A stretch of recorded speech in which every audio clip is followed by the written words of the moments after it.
Welcome to Dunbar, one of Scotland's most captivating seaside towns, located just 30 miles from the city of Edinburgh. This town boasts everything from a high street busy with beautiful buildings to the birthplace of the famous Scottish-American naturalist and explorer John Muir, as well as one of the most fascinating harbours of any town in Britain. Overlooked on one side by a large coastal battery used in the era of the Napoleonic Wars, and on the other by the slowly crumbling remains of the medieval Dunbar Castle, once upon a time one of Scotland's strongest fortresses, but which is now being gradually eroded by the waves. All of that and more is to come over the next 25 minutes as we take a walk around the historic town of Dunbar. But we begin in the heart of the High Street, looking up at one of Dunbar's oldest buildings. Instantly recognisable for its eye-catching Witch's Hat Tower, this is Dunbar Townhouse, and it stood on the town's High Street for more than 400 years. It was built around 1593 to serve as Dunbar's town hall, also known as a toll booth, and inside it hosted chambers where the town council would meet and where local trials would be held, while upstairs, behind a large iron door, were jail cells where the town's criminals were kept behind bars. This historic building actually remained as the town council headquarters until as recently as 1975, but now it's home to a local heritage museum, which displays historic relics like this, Dunbar's medieval Mercat cross, a proud symbol of this town's status centuries ago. This cross, a patchwork of stones from many different eras, denoted the place where markets were held in Dunbar. And markets could only be held here because the town held the status of a royal borough, granted to it by the Scottish king in 1445, and which gave this town the same privileges as other royal boroughs in Scotland, including the likes of Edinburgh, Aberdeen, Stirling, and many more. Dunbar may be much smaller than those most famous royal boroughs, but it's still rich with heritage. And just here we find a sculpture of perhaps the most famous man of all to come out of this town. His name was John Muir, and he was born on Dunbar High Street, a few doors down from here, in 1838. A well-known figure in Scotland, Muir is arguably even more famous across the pond in the United States, where he spent most of his life exploring the country's stunning natural landscapes, and went on to help establish the world-famous Yosemite National Park in California back in 1890. Now, we'll talk more about Muir, his career in America, and his boyhood here in Dunbar when we visit the house where he was born further down the High Street. But here we find ourselves just outside one of Dunbar High Street's many historic pubs, the Eagle Inn, which is thought to have opened its doors all the way back in 1795. The inn was originally built as a coaching inn, with a classic tavern downstairs where food and drink were served, and guest rooms upstairs, for travellers looking for a place to stay as they were passing through Dunbar. Indeed, the high street here runs through a town which is located just over a mile away from the route of the historic Great North Road, for centuries the main highway between the Scottish capital of Edinburgh and London in England. Taking a look at a map, we know that Dunbar is located roughly 30 miles east of Edinburgh, on a rugged piece of the Scottish coast famed for its sharp cliffs and rough waves. For many people travelling along this piece of coast, on a voyage either up or down the Great North Road, Dunbar provided a convenient place to stay just a stone's throw away from Edinburgh, as one of the largest towns within just one day's ride of the Scottish capital. Coaching inns and taverns were big business in Dunbar. In fact, around 200 years ago, in the 1830s, there were as many as 34 pubs in this town, most of which were built along the High Street or down by the town harbour, and some of which remain in operation to this day. We'll pass by a couple more historic pubs as we continue making our way down towards the harbour. But just across the High Street now, in white, there stands the house numbered 126, the house where John Muir, the father of America's national parks, was born. You'll notice the stars and stripes flying alongside the Scottish saltire outside the house, which is now home to a museum dedicated to John Muir's life and career. He was born here in 1838 into a large family, and spent his boyhood years in Dunbar, developing a fascination with the countryside and Scotland's beautiful coast from a very young age.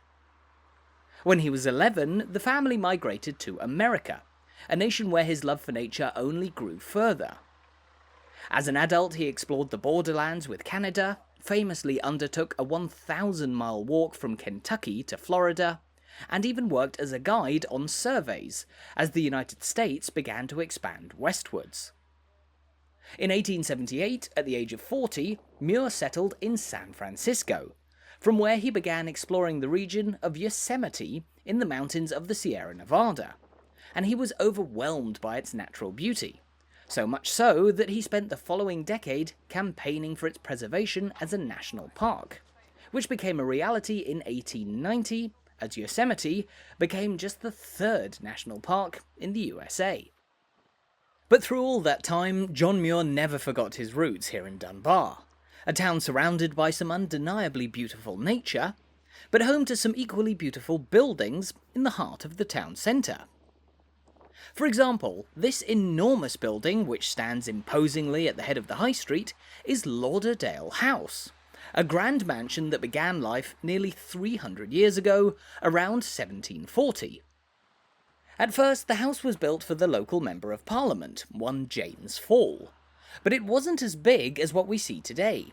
It began as simply the middle section of the building in front of us. The two wings on either side were only added in the 1790s, and shortly after, this historic mansion was converted for use as a military barracks. From 1855 until 1955, it provided accommodation to soldiers of the British Army, and during the two world wars, it was used as a venue for training military personnel. Standing directly outside the house, meanwhile, is St Anne's Church, opened in 1890 and built of the same distinctive red sandstone as Lauderdale House and many other landmarks in Dunbar. That red sandstone can famously be seen in the red cliffs which line this part of Scotland's coast, and we'll get a glimpse of them when we reach the seafront.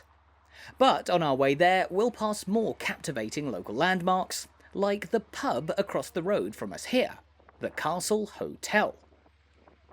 Another of Dunbar's many historic inns, the Castle Hotel also plays home to a restaurant, which is named Black Agnes, after one of the most heroic women in this town's history.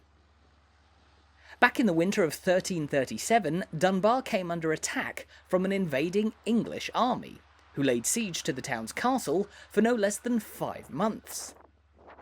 Holding out inside were a group of spirited locals, including the Countess of Dunbar, one Agnes Randolph. Known as Black Agnes for her dark complexion, the Countess of Dunbar led the defence of the town's castle alongside her servants and a small band of archers, fighting off not just constant bombardments from the English, but also starvation as food supplies dwindled inside the fortress over 5 gruelling months. But in the end, Agnes and her crew successfully held off the English until reinforcements arrived, delivering one of the most famous victories in Dunbar's history. The castle which Black Agnes defended so fiercely remains standing to this day beside Dunbar's harbour, which we'll find at the bottom of Victoria Street just here. Harbour life has dominated this part of Dunbar for centuries. In fact, just here we're passing by what's known as the Harbour Chapel, a fetching pink place of worship which was built back in 1764, and which holds claim to the title of Scotland's oldest Methodist church of all. It was regularly visited by the Methodist preacher John Wesley, who described it as the cheerfulest church in the United Kingdom, and who spoke here on at least 21 occasions, a good number among his travels to almost every corner of the country throughout the 18th century. Now, at this time, Dunbar was gradually growing in size as a major coastal town. its harbour home to a large fishing fleet, which operated in the waters of the North Sea, and its streets bustling with its busy markets, and regular passing trade of people travelling to and from Edinburgh. Of course, many of Dunbar's inns were opened during this period to take advantage of all this passing trade. Another was the Volunteer Arms, which we find standing close to the harbour here on Victoria Street. Opened in the mid-18th century, this rather lofty tavern holds a close connection to Dunbar's seaside community. Inside the pub today, you'll find an excellent collection of photographs which depict the harbour in days gone by, where local fishing families engaged in what was for centuries Dunbar's most prosperous industry of all. The fishing industry has been a fixture in Dunbar for the best part of 1,000 years. In the medieval era, this town's historic harbour played host to hundreds of boats which trawled the waters of the North Sea for catches of herring, long the town's main export. Herring caught here in Dunbar were sent packaged in barrels of brine to people as far away as Ireland, mainland Europe, and even the West Indies. And by the 19th century, the herring industry played a leading role in this town's growth. Now today the scale of fishing is much reduced, but its legacy is by no means forgotten. Just here, in fact, we find a statue known as the Creel Loaders, which depicts the local men and women who would carry creels, wicker baskets filled with fish, up from the harbour side here into the centre of Dunbar, and even further afield into the heart of the Scottish countryside. Some people carrying creels from Dunbar would travel as far inland as the town of Lauderdale, a good 20 miles away, in order to sell their fish.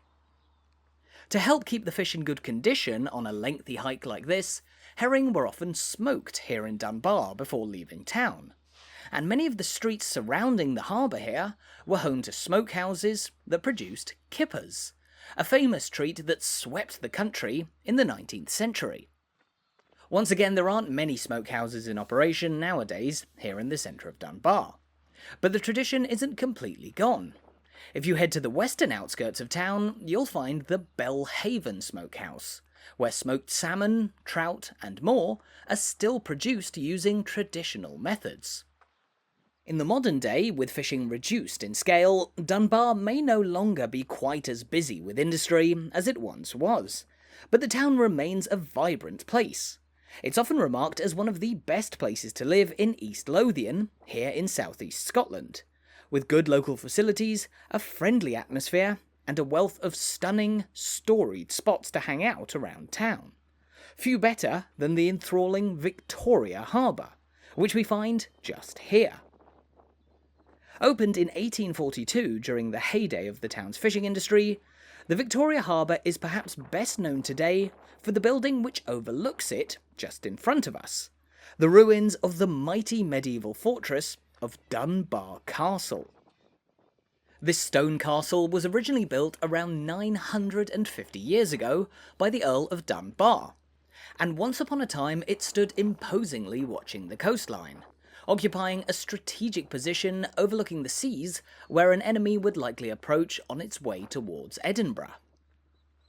Because of this strategic significance, Dunbar Castle was also a much sought-after prize for armies advancing north into Scotland.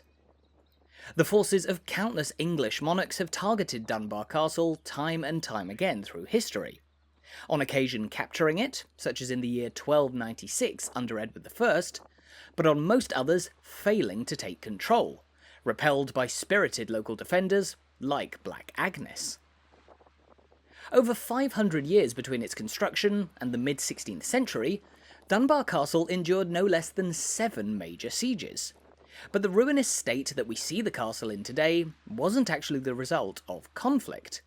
In fact, this castle proved to be too strong for its own good. The mesmerising ruins of this once great castle, built onto the cliffs on Dunbar's seafront, are now gradually falling into the sea, as the waves have eroded much of the stonework through time. But in all truth, this only amplifies the mystique of how it fell into disrepair. Located so close to the seat of Scottish power in Edinburgh, control of Dunbar Castle was essential, and if it fell into enemy hands, it was enough to spark panic within the Scottish government. For example, in 1567, it was to Dunbar Castle here that Mary Queen of Scots was brought by her kidnapper, the Earl of Bothwell, who forced her into marriage in his failed plot to become King of Scotland. Now, this infamous episode eventually led Mary to abdicate the Scottish throne, and Dunbar Castle here, scene of much of the controversy, was singled out by the Scottish government as posing too great a danger should it fall into the wrong hands. For that reason, the government decided that this castle should be slighted, or deliberately damaged, so that no enemy could make use of it again, reducing what was once an almost impenetrable fortress into rubble that would slowly tumble into the North Sea over the following centuries. Despite this, the ruined castle has grown ever stronger as a symbol of Dunbar. John Muir, for example, spoke throughout his life of childhood memories spent exploring the castle ruins, which were only closed off to the public in 1993. But the remains of the stone castle, which tower over the Victoria Harbour, are only part of the story. In fact, the more than 900-year-old building which stands today wasn't even the first to be built here on the town's seafront. Dunbar's name actually derives from the Celtic words Din Bar, meaning the summit fort, or fort of the point, and this likely referred to a much older, timber-built fortress that was constructed around 1300 years ago in the early 8th century. This fort came long before the town of Dunbar grew into a major centre of the fishing industry, and also the birthplace of a man named Robert Wilson, who in the Victorian era pioneered the design of the screw propeller here, which has been used on ships all around the world ever since. In fact, almost all that we know about Dunbar began with its early medieval fort, which existed in the northern reaches of the Kingdom of Bernicia, later part of Northumbria, which covered an area stretching from southern Scotland here all the way down to Yorkshire in England. Back then, the wooden fort on the point held just as much strategic significance as the later stone castle. It was used to repel attacks by Pictish forces from the north of Scotland, although in the 9th century, that original fort was eventually captured by the Pictish king Kenneth MacAlpin, who likely burned it to the ground. Later replaced by the stone castle that we know today, Dunbar Castle may have served an important role as a barrier on the way to Edinburgh, but its most immediate concern was protecting Dunbar's own harbour, a crucial part of local life for hundreds of years. The Victoria Harbour, which we can see here, is a more modern haven, which, as we mentioned, was only built in the mid-19th century after the town's fishing industry really began to take off, and it replaced a much smaller harbour that began life in the 11th century, around the same time as Dunbar Castle was built. The harbour provided shelter for boats on this notoriously stormy stretch of Scottish coast. That's why a lifeboat station was later opened here in 1808, this fetching building playing host to one of the earliest lifeboats in Britain. The upgraded Victorian harbour then served as a crucial port for the region, not only for rescuing those caught in trouble out at sea, but for a number of different industries. The herring and general fishing industry led in the early days of this new harbour, but by the end of the 19th century things had changed. In fact, in the 1890s, herring was no longer Dunbar's main export, replaced, somewhat surprisingly, by potatoes, which were grown in the fields surrounding this port. Today, in the 21st century, though, Dunbar's Victoria Harbour is generally a tranquil place, dotted with a selection of fishing boats that sit in the shadow of the castle ruins, a picture postcard view that encapsulates almost all of this town's enthralling history. Lined by the sturdy sea wall, which we can see just here, the Victoria Harbour is well protected from the most vicious of North Sea storms. But it's not the only haven that boats use here in Dunbar. Just here we can see the other side of Dunbar's harbour, incorporating what was the original 11th century port, known as the Cromwell Harbour. That's the part of the harbour just behind the walls in front of us, and while it is arguably better protected from the waves, it was simply too small to cope with Dunbar's fast-growing sea trade in the 19th century.